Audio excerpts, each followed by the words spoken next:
Brave Nation, as most of you are already aware, the Community ISD Board of Trustees approved the new attendance zones for our elementary and middle school campuses last night, which will go into effect on June the 1st, 2024. We've received several questions about these new attendance zones, and to help clear up some of the confusion, we decided to quickly address the most frequently asked questions here in this video. If you have questions about the attendance zones that is not covered in this video, please reach out to us directly at info@communityisd.org. This is the best way to get your answers quickly and accurately. So let's start with just looking at some of the attendance zones so you understand the maps that you're looking at. The map that you have that was posted on the Facebook page and on our website had red lines on it as well. Those red lines indicate where our current zones are.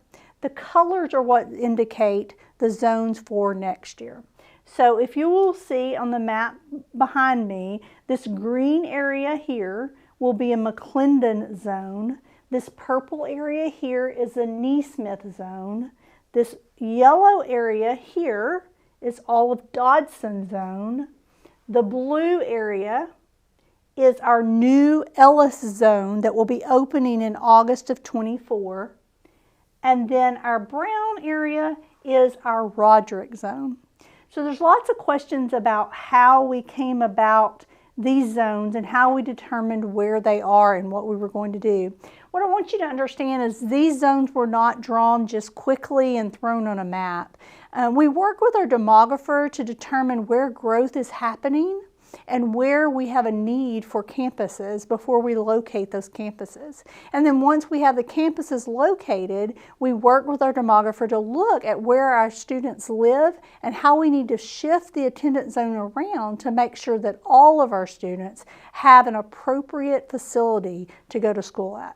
And so we did make some adjustments. If you'll notice in this area, in the Neesmith zone, it's a smaller area, and the reason that it's so much smaller is because of how dense the housing and the growth is in this area. We're getting so much more new growth in this area that we needed to shift some students out of there to make room for all of the growth that's coming right in this area. So the area up in here, in the northern part, was shifted over to McClendon, where we had a little bit more space to give room for that growth that's all coming down in this area. So as we shifted up here, that all went into the McClendon area, and then we are building Ellis that's opening in August, and we needed to spread our students equally throughout those campuses to make sure that they are all getting a quality experience at each of the campuses. And so we needed to shift some of the McClendon students over to the Ellis and some of the Roderick students over to Ellis. In the Roderick area, we're already working at capacity of that building, and when built out, Magnolia could fill up that campus just alone. We are leaving some of this area here in Roderick Elementary because there's very few students that live in this area, and we still had room for those at Roderick. The students that we shifted out of Roderick into Ellis, that will allow us to have more room and not be over capacity at Roderick, and then we'll also fill up our new campus, Ellis Elementary. So I know that there's always a question as to why we do these attendance zones, but as we're growing and we've added over 500 students this year to our district, we have to have places for them to go to school. And as we add campuses, we have to shift people around to make sure that they're balanced and all of our students are getting a quality education in the campus that they're zoned to. So this is back a map that shows you all of the zones, all 5 of the zones and how they're played out. And immediately I know that there's some concern that these are both much smaller than others, but remember that's where the density of our housing subdivisions are and a requirement for us to provide spaces for those students to go to school. Again, we're trying to make the best decisions possible to make sure that we're not continuing to have to move, but understanding that as we add more students into the district, we will have to make adjustments and try to spread our students across the district to make sure everyone has a nice facility so they can get their education.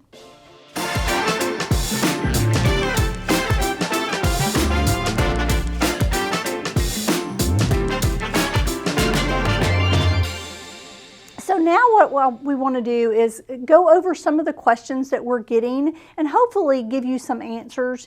It may not be the answer that you want, but it will be answers with some explanation as to why that is the answer. So we'll go ahead and start with some of the questions that we've had come in today. The first one is, why did you choose these zones and what is the process for making attendance zones? And I think I've gone over that as we've been talking about that. We spend lots of hours with our demographers. We spend lots of hours changing the lines and moving the lines and trying to see how we can balance out our campuses and how we can provide for the growth that's coming. And so it is something that we have a program through our demographer that has every student in this district located on a map. And so when we start drawing these lines, we go back and forth and move these lines around to see how we can get the best capacity number for every single campus in our district. And that's where these lines come from. We want to make sure that they're as balanced as possible. We want to make sure that we have enough room for growth and that we don't have to force transfer in the middle of the year like we've had to experience in the last couple of years. We want to impact the fewest number of students, and we really want to look at what our staffing needs are across the district, and also when we have special programs like our bilingual program or our special needs programs, how that's going to impact where these lines are drawn and how we're going to serve all students in the district through the facilities that we have. We try to look at the future and see what's going to happen as we move towards the future. We are not currently under construction for elementary number 6. Elementary number 6 will be located in the Elevon subdivision, and so when we get to that point, we're hoping that's a year to 2 years out. Then we'll have to make a shift again and we'll have to move some stuff around. But currently we do not have that site under construction. So we're hoping that we can keep these attendance lines for at least a year, possibly 2 years, before we have to shift anything else again. We do have new schools planned. Our number 6, like I said, will be in Elevon. Our number 7 will be in Riverfield, which is on the east side of our district, the new D.R. Horton subdivision there. And so we will have number 7 that will open after number 6. So we're hoping that the impact on that side of the district could be 2 to 3 years before we have another change that would need to take place. Unfortunately, this is what happens with fast growth districts. Because we have so many kids coming in constantly every year, there's a need for new facilities. And with new facilities comes a spreading out of your students. And so this is something we're going to experience as we continue to grow. Our demographer made a presentation last night at the board meeting. Within 10 years, we're expected to be over 10,000 students. And so we really want to make sure we're planning and we're ready for those growths that are going to happen over the next 5 to 10 years. The next question that has come, and a lot of comments have been made about appealing your zone or appealing where your student is zoned. And unfortunately, I would love to say yes, that we're going to look at those and take appeals, but we really can't. Because if we start giving appeals and we start letting people choose where they go, then our campuses become unbalanced and our students are overcrowded in certain campuses and they're not getting the quality education that each one of them deserves. Another question that came in that was similar to an appeal was, can there be a grandfathered or an exception clause? And again, while we have entertained this in the past when we were moving to just 2 or 3 campuses, we are getting much larger now, and when we start giving that exception, then we start unbalancing our campuses. So we will not have a grandfathered clause. All students who are zoned for each campus will be required to attend the campus that they are zoned for.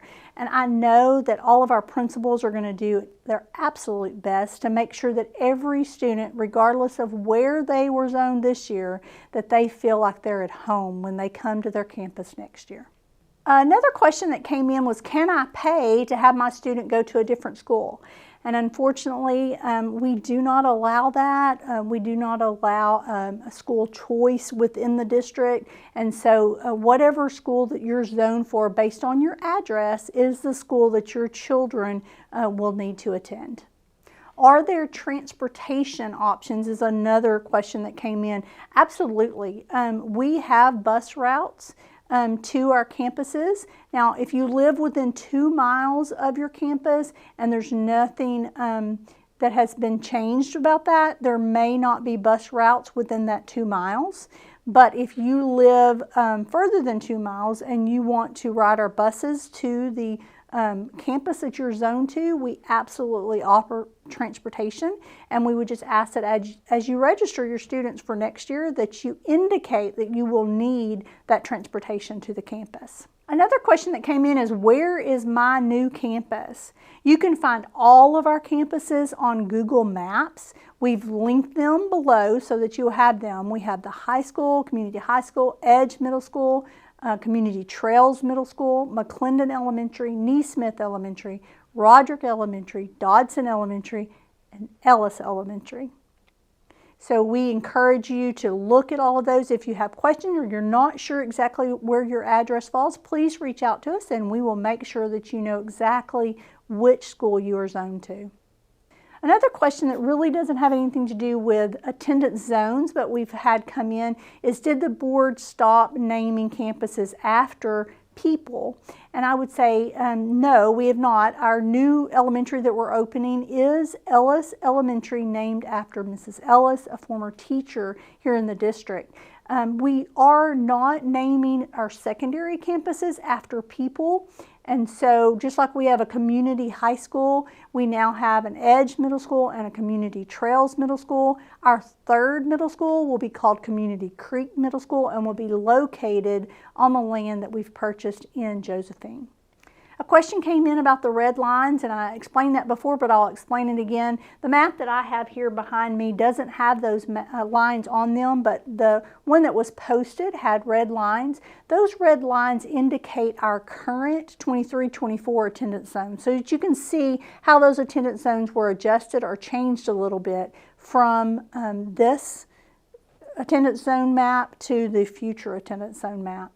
There's also going to be a searchable map that's coming soon, and that will be on our website. But until we get that up, if you have a specific question about your address, please feel free to reach out to us. We're here to help. Another question that came in was, are bilingual students affected by these changes? And my initial answer is no, they are not. They will continue to go to the same school that they were assigned to, but there were a few addresses that have some bilingual students in them that did make a change, and so theirs changed to another bilingual campus, McClendon Elementary. I think there's some kids that will shift from Dodson to McClendon. So best bet for you is just to email us, let us know where you are, and how your address fits into the attendance zones, and we will help you make sure you understand exactly which campus you are zoned to.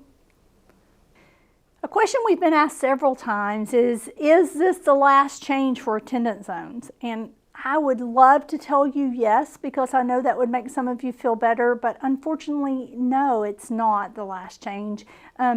If we continue to grow, which we are projected to do, there will be additional changes in attendance zones. I am hoping that these current projections that we have now, these current zones now, will hold for a year or two or maybe 3. But that all depends on how fast the growth comes in and how fast we need to open that next elementary. So as soon as that need is there and we have to open the next elementary, we will have to do another shift. And then also when there's a need for that third middle school to be opened, there will be a shift in those middle school zones. So we're going to hold it out as long as we can, but we do not want to hold it if it is impacting our students on each of those campuses and there's overcrowdedness in those rooms. We want to make sure that we're providing the very best environment for all of our students. Hey Brave Nation, I just want to end this video by saying we always appreciate your input and your feedback. We are here to serve you and your children. This new attendance zone is something that I know all of us will have to adjust to and get used to, and not everybody's thrilled about where the lines are, but we are honestly trying to do our very best to make sure that we are balanced across our district so that none of our students have overcrowded classrooms and none of our students are in overcrowded buildings, and that we can provide the very best environment for all of our students. We have over 4,700 students now, and we want all of them to have a quality education. And the way to do that is to provide additional facilities for them to have and more space for them to have. And so when we do that, we do have to push things around and we have to move kids around, but I can assure you that every one of our campuses is going to be home to our students, and our principals and our staff members are going to make them feel loved and cared for, and they're going to have a wonderful education as long as they're here in CISD. Thank you, and have a wonderful afternoon.